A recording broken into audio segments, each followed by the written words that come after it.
எத பத்தி பேச இருக்கோம் அப்படின்னோம்னா, மருத்துவ காப்பீடு பற்றி பேச இருக்கிறோம். இந்த மருத்துவ காப்பீடுகள்ல எண்ணற்ற நிறுவனங்கள் இருக்கிறாங்க.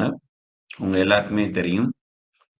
இப்ப கூட ஒரு புது நிறுவனம் உள்ள நுழைஞ்சிருக்கு. கேலக்ஸி அப்படின்னு சொல்லிட்டு. இன்னைக்கு காலையில அத பத்தி கூட ஒரு டாபிக் வந்துச்சு.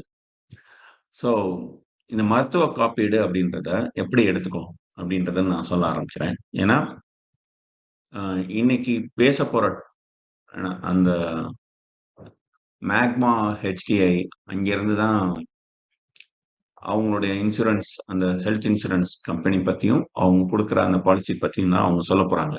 ஆனா அதுக்கு முன்னாடி ஒரு மருத்துவ காப்பீடு என்னெல்லாம் செய்யும்ன்றத நான் ஒரு முன்னுரையா குடுத்துறணும்னு நெனைக்கிறேன். ஓகே. நீங்க ஒரு ஹெல்த் இன்சூரன்ஸ் எடுத்துக்கிறீங்க அப்படின்னா, அது வந்து உங்களுடைய ஹெல்த்துக்காக எடுக்கிற இன்சூரன்ஸ் மட்டும் இல்ல.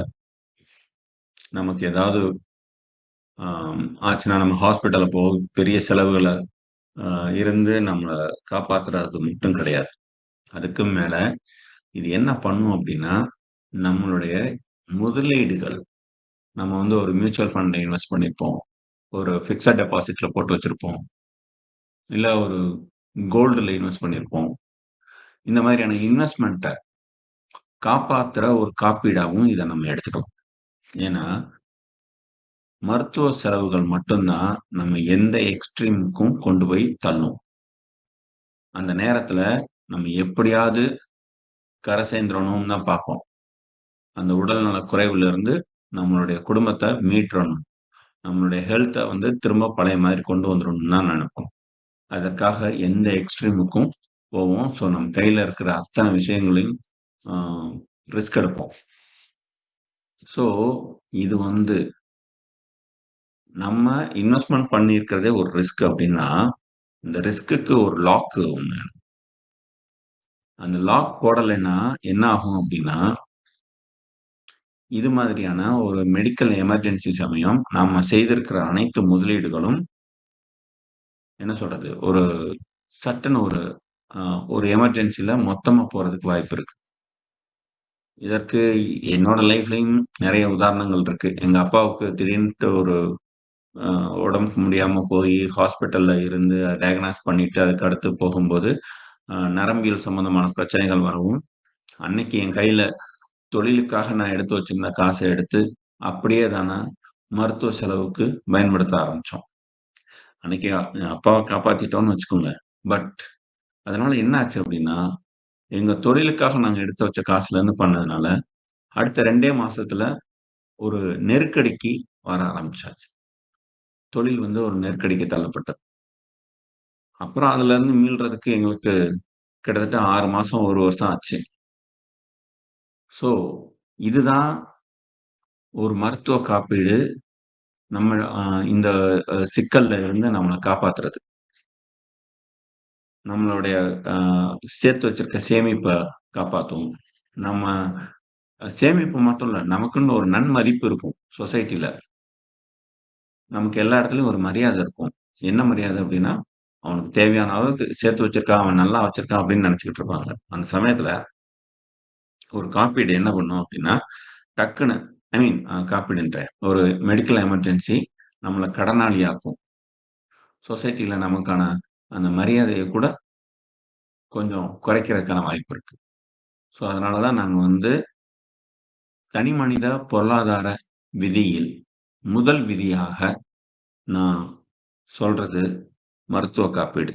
2ஆம் விதி ஆயுள் காப்பீடு. 3ஆம் விதி சேமிப்பு.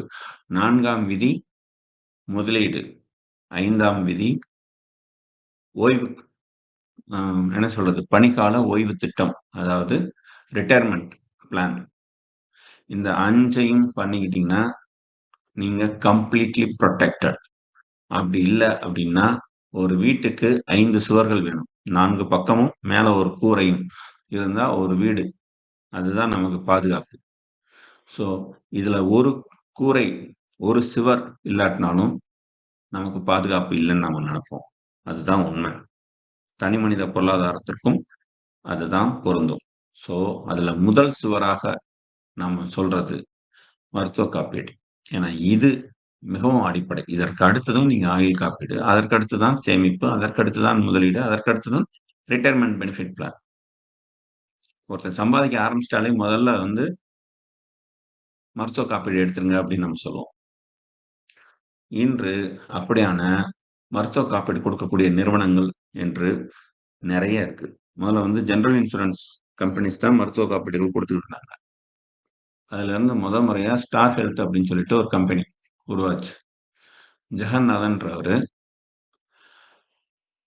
ஜெனரல் இன்சூரன்ஸ் நிறுவனத்தின் அதாவது ஒரு பெரிய அ கவர்ன்மென்ட் எய்டட் ஜெனரல் இன்சூரன்ஸோட சேர்மனா இருந்தவரு. அவரோட ரிட்டயர்மென்ட்க்கு அப்புறம் ஸ்டார் ஹெல்த் ஆரம்பிக்கிறாரு. ஸ்டாண்ட் அலோன் இன்சூரன்ஸ் கம்பெனிஸ் அப்படின்றது உருவாக ஆரம்பிக்குது. அதற்கு அடுத்து நெறைய நிறுவனங்கள் வந்துருச்சு. ஸ்டார் ஹெல்த்துக்கு அடுத்து கேர் வந்துருச்சு. டாடா வந்துட்டாங்க. அதுக்கு அடுத்து அப்போலோ முனிச்ன்னு வந்தாங்க. இன்னைக்கு அதே அப்போலோ முனிச் வந்து டாடா எர்கோவோட கனெக்ட் ஆயிட்டாங்க. இப்ப வந்து பாத்தீங்கன்னா, மேக்மா ஹெச்டிஐ அப்படின்னு சொல்லிட்டு வந்திருக்காங்க. மேக்மா ஹெச்டிஐ இந்த நிறுவனமும் ஏதோ புது நிறுவனம் மாரி நெனைக்காதீங்க. இவங்களும் பழைய நிறுவனம். அ இன்னமும் சொல்லப்போனா, அ நல்ல பேர் வாங்குன நிறுவனம். ஷேர் மார்க்கெட்ல பூனாவாலா அப்படி குரூப் அப்படின்னு சொல்லிட்டு தேடி பாருங்க. இவங்க தான் அது. பூனாவாலா ஃபின்கார்ப் அப்படின்னு சொல்லிட்டு தான் இருந்தது. அந்த பூனாவாலா ஃபின்கார்ப் நிறுவனத்தின் ஒரு கிளை நிறுவனம் தான் மேக்மா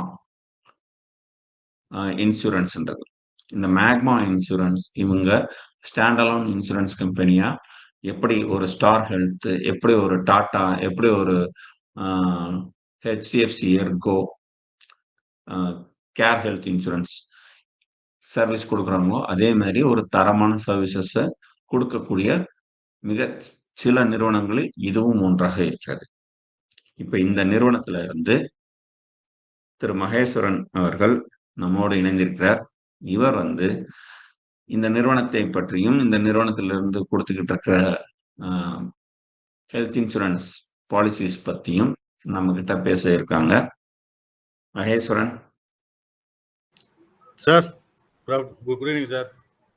குட் ஈவினிங் மகேஷ். நீங்க ஸ்டார்ட் பண்றீங்களா? நம்மளோட கம்பெனியை வந்து எக்ஸ்பிளைன் பண்ணுறதுக்கு ஒரு வாய்ப்பு கொடுத்ததுக்கு மிக்க நன்றி. நம்ம கம்பெனி பேர் என்ன, மேக்மா ஹெச்டிஐ ஜெனரல் இன்சூரன்ஸ். இந்த கம்பெனி வந்து 12 வருஷமாக இருக்குது ஃபீல்டில். இது மேக்ஸிமம் வந்து மோட்டார் ஜெனரல் இன்சூரன்ஸ்னால மோட்டார் ஃபீல்டில் வந்து கொடி கட்டி பறக்கிற ஒரு கம்பெனி. 100% கிளைம் வந்து full and full settlement. So இப்போ ரீசெண்டாக கூட டிவியில் கூட வந்துச்சு நியூஸு.